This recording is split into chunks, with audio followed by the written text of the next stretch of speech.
menangis berjamaah di Hari Raya Idul Adha.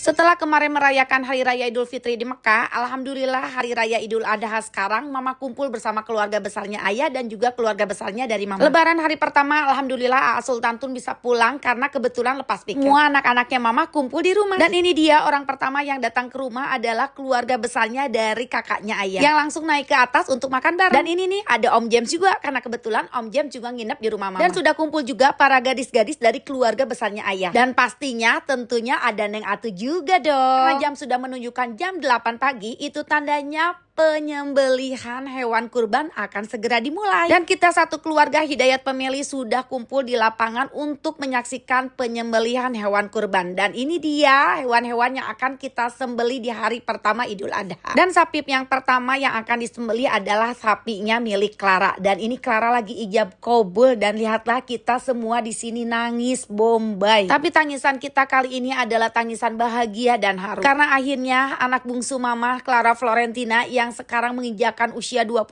tahun sudah bisa kurban 1 ekor sapi untuk keluarganya. Setelah selesai penyembelihan hewan kurban, kita langsung pulang ke rumah karena kita lanjut makan lagi. Dan ini Namira sekarang udah mandi. Dan lihatlah sekarang lagi kumpul-kumpul keluarga besar dari Ayah. Dan ini baru beres rebutan skincare dari Clara, karena kebetulan Clara lagi bagi-bagi skincare sama keluarga besar. Setelah selesai pembagian skincare, sekarang waktunya kita bikin konten dan foto-foto keluarga. Nih lihat cucunya Mama, lucu banget ya. Gak berasa Namira sekarang hampir mau 2 tahun. Bikin konten, foto-foto itu adalah suatu kewajiban yang harus kita lakukan kalau kita lagi kumpul kayak gini. Setelah selesai bikin konten, sekarang waktunya Teh Nadia pulang ke rumah mamanya Aniza. Dan sekarang waktunya bakar-bakaran part 1. Dan TB-TB aja nih, di bawah udah banyak banget saudara Mama dari keluarga besarnya Mama almarhum. Juga ada ayahnya dan juga kakak-kakaknya Neng Atu. Alhamdulillah Lebaran Idul Adha kali ini semuanya kumpul di rumah. Tapi minus tetangga, karena biasanya kalau tetangga itu datang, kita open house itu hanya di Hari Raya Idul Fitri aja. Hari Raya Idul Adha di kita tuh nggak ada tradisi datang-datang ke rumah-rumah. Beda kalau sama Idul Fitri, pasti semua satu kampung datang ke rumah. Dan ini kita lagi nyate lagi part 2. Dan ini para bocil dari keluarga besarnya Ayah udah teriak-teriak manggil Clara, karena kebetulan hari ini mereka mau ditraktir sama Clara buat renang. Dan ini TB-TB kita udah malam aja, dan sekarang giliran kita bikin sate lagi part 3. Udah segitu aja kegiatan kita di hari pertama Lebaran Idul Adha. Terima kasih sudah mengikuti. Bye-bye.